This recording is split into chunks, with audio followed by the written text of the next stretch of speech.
alam natin kung gaano natin binavalue yung family or sense of family. Katulad yung sa pelikula namin yung magkakaibigan ng family. Pero May naka-attend ka sa mga international Ayun. conference. Opo. ano yung reaction nila doon? Iba-iba po eh. Sa talent po, yung mga puti, mas yung iba hindi nila gets yung ibang part. Kasi hindi nila gets yung Duterte references, yung mga ganyan, yung mga drug. Pero sa Singapore, mas gets po nila. Gets nila yung humor, yung mga pinagdadaanan, yung mga characters. Siguro doon Singapore din po kasi marami din Filipino na nanood. So kaya mas na-gets nila yung story natin. Ano ba yun? Yun na ba yung director's cut? O meron pa ba mas grabe pa daw na cut din? Yun na po yung director's cut, yun na po yung pinalabas sa Talent Film Parang Festival. bitin. Ay, bakit bitin? Ano ba gusto nyo makita? Ano ba gusto makita? Pero yun na nga, paano yung first time mo na yung mga ganun kakadaring na scene? O nakagawa ka rin siya? Marosa, basta Marosa po. kumagpas yung Opo. Marosa. Yun po yung first ever breakthrough film ko, Marosa. Mas matindi nga ata yun, mas may pinakita ako dun. Eh, ito po kasi, iba po kasi yung focus ni Peterson dito, hindi po talaga yung pangatawan-katawan lang. Oo nga eh. Okay lang naman yung dinadaklot-daklot ka. Okay lang, totoo Dalawang yun. beses ka mga ano talaga. So yun, ako talaga yung ginaganon ko talaga para ma-feel nung ka-excite ako na talagang ganun po eh. Trabaho lang naman po. Professional. Ano yung, kwento mo naman yung relationship na nabuo mo dun sa grupo nyo, yung sa mga quiz. Sobrang saya na magkakasama kami kasi para talaga kami magtropa. Tapos ang saya-saya lang na ngayon lang ulit kami makukompleto. Kasi laging kami lang ni Ge yung magkasama sa mga festival abroad. Ngayon lang po napanood ni Argel pati ni Tommy yung pelikula. So maganda po ma-interview niyo din sila kung ano na-feel nila. Ngayon na first time kasi nila napanood. Parang baguhan lang ba si Miguel? Opo, first na po. Singer po talaga siya. Oo, so kumusta naman yung pakikitrabaho sa kanya? Considering na kumbaga mas veterano ka sa kanya. Grabe yung Oo, no. Depende sa kanya. Mas marami kang nagawa ng projects talaga. Ang maganda po kasi kay Ge, willing to learn po talaga siya. Actually, Ang gay si Miguel. Miguel Ladron. Kasi yung gold, si Ron Gay ang karakter. Ay, oo, eh. si Egon, pero si Miguel Ladron po, willing to learn po talaga siya. Actually, siya po talaga yung isa sa pinaka-original na cast dito. Ako po, as in 2 weeks before the first day lang po ako na-cast dito. Sobrang dami pong actors na nag-audition for my role. As in, 200 boys po ata yung nag-audition. So parang sobrang grateful po ako na nakuha ko po itong project na to. Kasi at that time din po, hindi na po ako masyado visible talaga.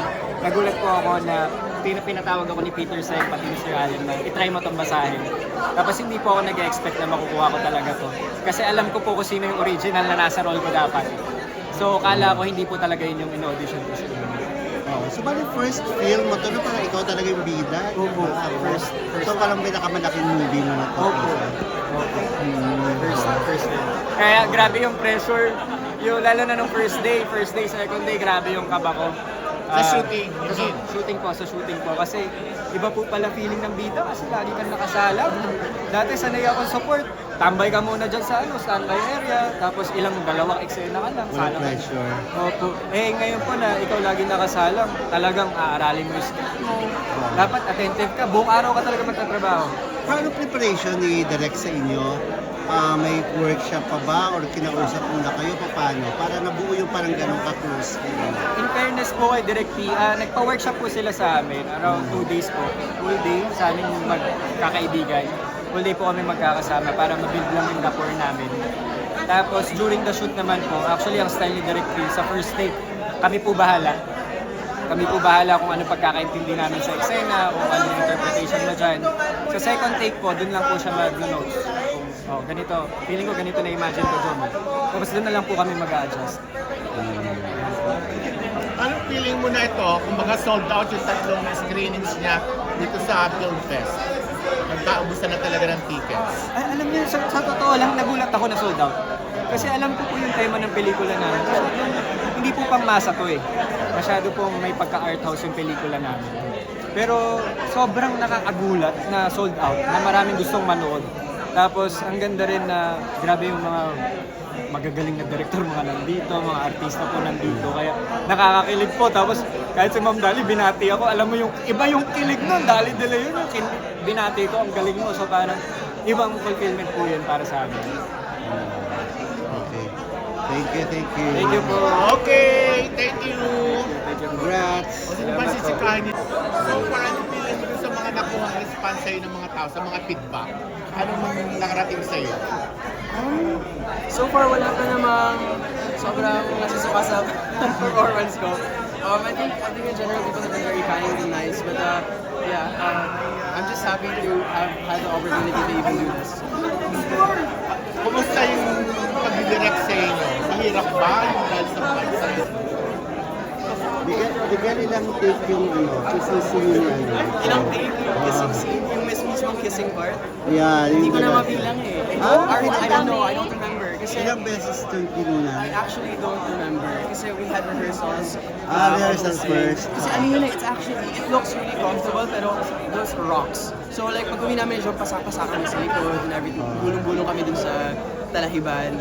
So I don't remember how many takes. I don't think it was a lot of takes, but there were a lot of rehearsals for sure. You're open naman with your sexual preference. I am. I'm very open. Yeah. And you're single now or I am very single. Okay. Oh. Yeah.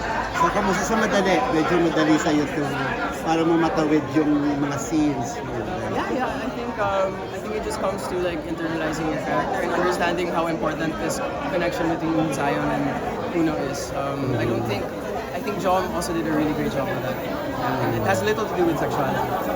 Ayan. Paano ka nakarelate dun sa character mo na Zion? Yung parang maraming lihim, pa-mystery, marami ka rin mga tinatago. Actually, that's a really interesting question kasi when I was watching, mahirap siya for me to watch the first time because Zion actually was reminding me a lot of my younger self. So Zion is this very, very kulog, introverted character. That's the way I was like for a large part of my life until I got to be comfortable with myself more. I'm also somebody who suffered from physical abuse.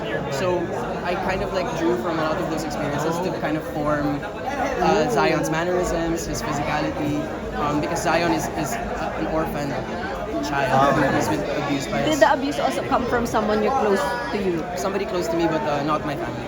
Okay. Last question na lang for me. In your own words, can you explain the meaning of some nights I feel like walking? Para lang sa your own interpretation of it. Some nights I feel like walking.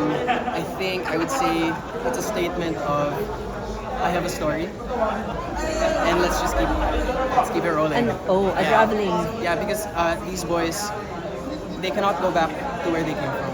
They have to keep moving forward. And I feel like that's a good metaphor for how we live our lives. We just have to keep going. Thank you very Kulang much. ka bakit na solo picture? Okay ka pa rin. Sparkle lang naman ang kailangan ko usapin. Pero binabawala ka ba ng sparkle o medyo na Nagbabawas lang. Nagbabawas lang muna siguro sa ngayon. Pero ako pa ba? Paano feeling mo pag may gano'n mga movie? Nagkakapanood. Parang nabubuhay. Nabubuhay ulit eh. F-boys pa kanina yung nakaano ng movie. Lima sila eh. Nabuhay. Nabuhay ulit. At nakaka-proud syempre si Joe Marie. Lahat naman sila. At na-miss mo yung mga ganong ding klase. Oo naman. Miss ko yan. Ako na-miss yung ba ako?